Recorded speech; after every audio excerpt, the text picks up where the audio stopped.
Friends, welcome to माय द्विजा. मला दूधच आलं नाही तर काय करायचं? मग दूध दररोज पिळून काढायचं का? आणि दूध आलंच नाही तर एक्झॅक्टली मग मला कधीच दूध येणार नाही का? चला, हा प्रश्न खूप साऱ्या आयांच्या मनात येतो. सो मला दूध आलंच नाही किंवा जर आईला आईचं दूध आलंच नाही तर एक्झॅक्टली काय केलं पाहिजे हे आपण स्टेप बाय स्टेप डिटेलमध्ये ह्या व्हिडिओमध्ये जाणून घेणार आहे. म्हणून हा व्हिडिओ शेवटपर्यंत नक्की बघा, म्हणजे तुमच्या सगळ्या प्रश्नांची उत्तरं मिळतील. नंबर 1, एखाद्या आईला दूध येत नाही का? यस, एक कन्सेप्ट असते ज्याला आपण म्हणतो delayed onset of breast feeding. म्हणजे कित्येकही वेळा खूप साऱ्या मदर्समध्ये पहिले 48 तास दूध येत नाही आणि मग 48 तासानंतर दूध येतं, म्हणजे डिलिव्हरी नंतरच्या 48 तासानंतर दूध येतं. हे होऊ शकतं का? होऊ शकतं. याला कोणतंही खूप मेजर गोष्ट करावी लागत नाही. सिंपल आहे. खूप साऱ्या आयांमध्ये होतं जिथे आपण म्हणतो की मला थोडं उशिराने दूध चालू झालं, पॉसिबल आहे. दुसरी गोष्ट, एखाद्या वेळेस जर शॉक असेल, डिलिव्हरी म्हणजे नॉर्मल पाहिजे होती आणि सीझर झालं, मुलगा पाहिजे होता मुलगी झाली, मुलगी पाहिजे होती मुलगा झाला, मी एक अख्खा दिवस कळा सहन केला तरी पण माझं सीझर झालं, माझी मानसिक तयारी नव्हती, हे जे काही आपण म्हणतो की ज्याच्यामुळे डिलिव्हरी हा एक आनंदाचा क्षण नसून एक शॉक झाला, त्या केसमध्ये दूध येणं थोडंसं डिले होऊ शकतं.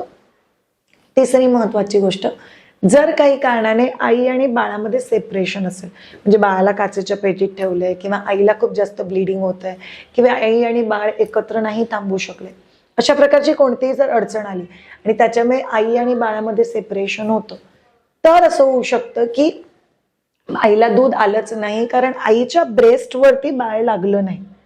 सो ब्रेस्ट मिल्क हे डिमांड सप्लाय मेकॅनिझम असतं, म्हणजे जेवढी जास्त इथून डिमांड क्रिएट होईल तेवढं जास्त दुधाचा सप्लाय हा वाढतो. ही काही बेसिक 3-4 कारण आहे ज्याच्यामुळे दूध आलं नाही असं होतं. शिवाय एखाद्या आईला दूध कधीच आलं नाही असं होऊ शकतं का? Ideally no. माझ्या 18 वर्षाच्या करिअरमध्ये आतापर्यंत तरी मी कोणतीच आई बघितली नाही जिला कधीच दूध आलं नाही. आलं. मी अशा काही आया बघितल्या आहेत की त्यांना दूध कमीच येतं, म्हणजे अगदी एवढं दूध येत नाही जेवढं त्यांच्या बाळाला पाहिजे. काही वेळा त्या मदर्स मला 3 महिने 4 महिने 5 महिन्यानंतर काउन्सिलिंगसाठी भेटतात आणि त्याच्यामुळे आपल्याकडे खूप लिमिटेड वेळ असतो त्यांच्याबरोबर काम करण्यासाठी, खूप लिमिटेड डायरेक्शनमध्ये गोष्टी असतात. काही वेळा थोडा वेळच मिळत नाही की आपण आईबरोबर काम करू शकू आणि त्याच्यामुळे दुधाचं प्रोडक्शन हे कधी कधी कमी होऊ शकतं, पण ते नॉर्मल आहे. पण दूध आलंच नाही तर एक्झॅक्टली आईने काय काय करावं मी तुम्हाला स्टेप बाय स्टेप सांगते, प्लीज लक्षात ठेवा. पहिली आणि महत्वाची गोष्ट, तुम्हाला दूध येऊ दे किंवा तुम्हाला दूध नाही येऊ दे, दिवसा दर 1.5 तासांनी पंपिंग किंवा हँड एक्सप्रेशन हे झालंच पाहिजे. त्यांनी काय होतं, दुधाची डिमांड सेट होते आणि आईला व्यवस्थितपणे बाळासाठी दूध बनवता येतं. नंबर 2, प्लीज बाळाला बाटलीने दूध देऊ नका. एकदा जर तुम्ही बाटली इंट्रोड्यूस केली तर ते खूप जास्त अवघड होईल तुम्हाला बाळाला ब्रेस्ट फिडिंगला आणणं, कारण बाळाला एकदा निप्पलवरती सक करायची सवय लागली तर मग तुमचं बाळ ब्रेस्टवरती सक करणार नाहीये. कित्येक वेळा आया म्हणतात नाही मी 2-3 वेळा बॉटल देते, 2-3 वेळा ब्रेस्ट देते. नाही, हळूहळू तुम्हाला जाणवेल की आपण एकदाच बाटली द्यायला सुरुवात करतो आणि मग ती 2दा 3दा ती वाढत जाते आणि मग ते खूप जास्त अवघड होतं. नंबर 3, जर तुम्हाला दूध बिलकुल येत नसेल तर आयडियली तुम्ही फक्त गोळ्यांनी स्वतःला भरू नका. लोक अमेझॉनवर गुगलवर चेक करतात, गॅलेकच्या गोळ्या, गॅलेकची पावडर, लॅक्टेरच्या गोळ्या, तुम्ही डॉक्टरला विचारून हॉर्मोनच्या गोळ्या मदर्स घेतात.